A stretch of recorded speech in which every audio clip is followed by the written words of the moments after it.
सवाल सोचो, इतना बड़ा और इतना हैवी रॉकेट जो हजारों टन का होता है, वो जमीन से ऊपर कैसे उड़ जाता है?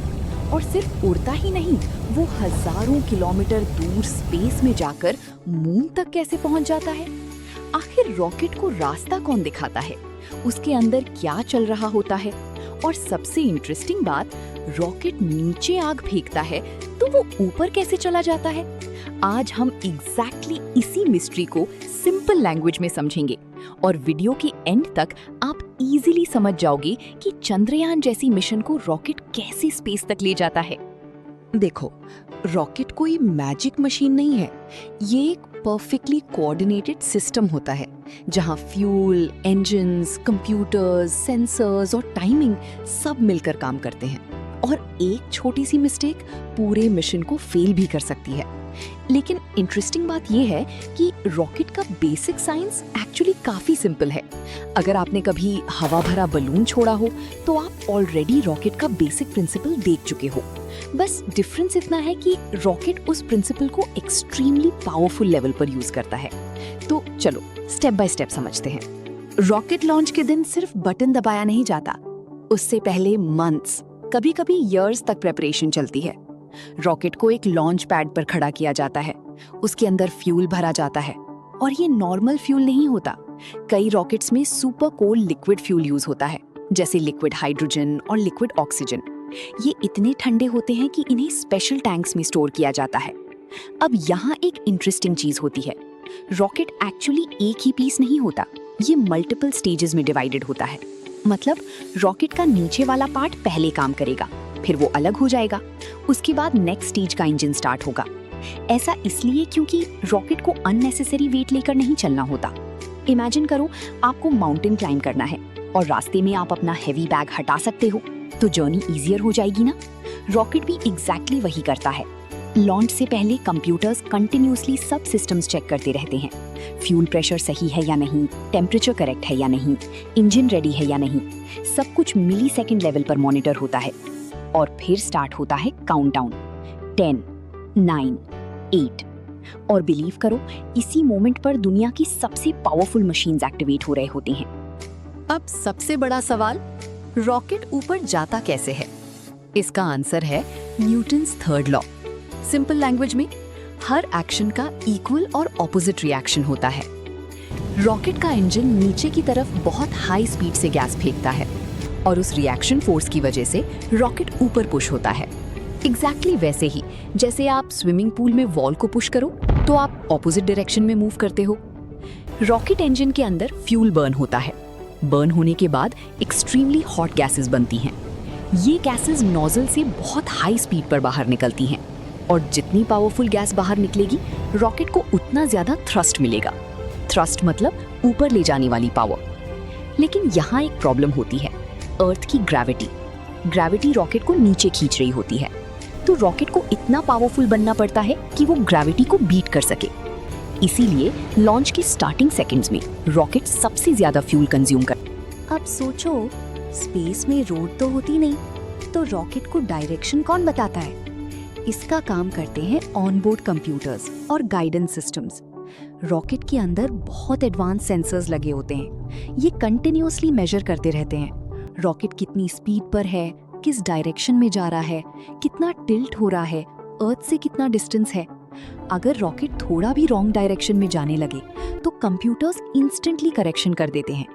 रॉकेट के इंजन्स थोड़ा रोटेट होते हैं, इस प्रोसेस को गिम्बलिंग कहते हैं। सिंपल लैंग्वेज में, इंजन अपना एंगल चेंज करता है ताकि रॉकेट सही डायरेक्शन में मूव करे। कभी नोटिस किया है, बाइक चलाते वक्त हैंडल थोड़ा सा टर्न करने पर पूरी डायरेक्शन चेंज हो जाती है? रॉकेट में भी सिमिलर कॉन्सेप्ट यूज होता है। और स्पेस मिशंस में टाइमिंग बहुत इंपॉर्टेंट होती है। अगर सिर्फ कुछ सेकंड्स का भी मिस्टेक हो जाए तो स्पेसक्राफ्ट अपना टारगेट मिस कर सकता है। इसीलिए रॉकेट के अंदर super fast computers continuously calculations करते रहते हैं। अब मान लो रॉकेट सक्सेसफुली स्पेस में पहुंच गया, तो क्या वो डायरेक्टली मून पर लैंड कर देता है? नहीं, एक्चुअली प्रोसेस और भी इंटरेस्टिंग होता है। रॉकेट पहले चंद्रयान को अर्थ ऑर्बिट में डालता है। ऑर्बिट मतलब अर्थ के अराउंड एक फिक्स्ड पाथ। उसके बाद स्पेसक्राफ्ट ग्रेजुअली अपनी ऑर्बिट को बड़ा करता है। फिर एक परफेक्ट टाइमिंग पर वो अर्थ की ग्रेविटी से बाहर निकलने के लिए बूस्ट लेता है और मून की तरफ ट्रैवल करना स्टार्ट करता है। स्पेस में फ्यूल बहुत वैल्यूएबल होता है, इसीलिए स्पेसक्राफ्ट डायरेक्टली फुल स्पीड में नहीं भागता। वो केयरफुली प्लान्ड पाथ फॉलो करता है। जब चंद्रयान मून के पास पहुंचता है, तब मून की ग्रेविटी उसे अपनी तरफ खींचने लगती है। फिर स्पेसक्राफ्ट स्पीड कंट्रोल करता है और मून ऑर्बिट में एंटर करता है, और अगर लैंडर हो तो वो स्लोली मून सरफेस पर उतरता है। सोचो, इतनी कॉम्प्लिकेटेड जर्नी सिर्फ कैलकुलेशंस, इंजन्स और टाइमिंग की वजह से पॉसिबल होती है। अब एक इंटरेस्टिंग पार्ट, रॉकेट के अंदर एक्चुअली कंटिन्यूअसली क्या चल रहा होता है।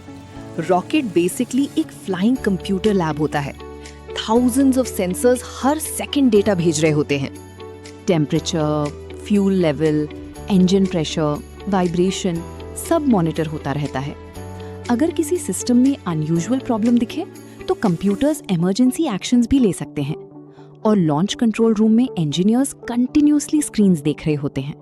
हर सेकंड इंपॉर्टेंट होता है। कभी-कभी रॉकेट की इंजन्स इतने पावरफुल वाइब्रेशंस क्रिएट करते हैं कि पूरा ग्राउंड हिलने लगता है, और रॉकेट के नीचे जो फायर दिखता है वो actually thousands of degrees hot होता है। इसीलिए लॉन्च पैड स्पेशली डिजाइन किए जाते हैं। चलो अब इसे एक सुपर सिंपल एग्जांपल से समझते हैं।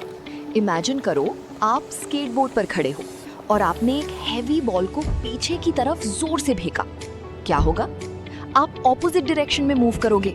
रॉकेट भी एग्जैक्टली वही करता है, बस डिफरेंस इतना है कि रॉकेट बॉल की जगह सुपर हॉट गैस को बहुत ज्यादा स्पीड से पीछे फेंकता है, और उस फोर्स की वजह से वो ऊपर मूव करता है।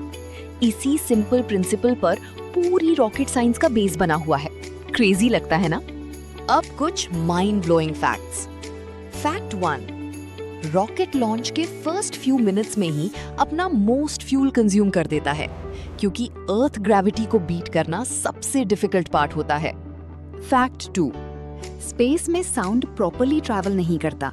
मतलब अगर आप रॉकेट के बाहर स्पेस में होते तो आपको इंजन की आवाज सुनाई नहीं देती।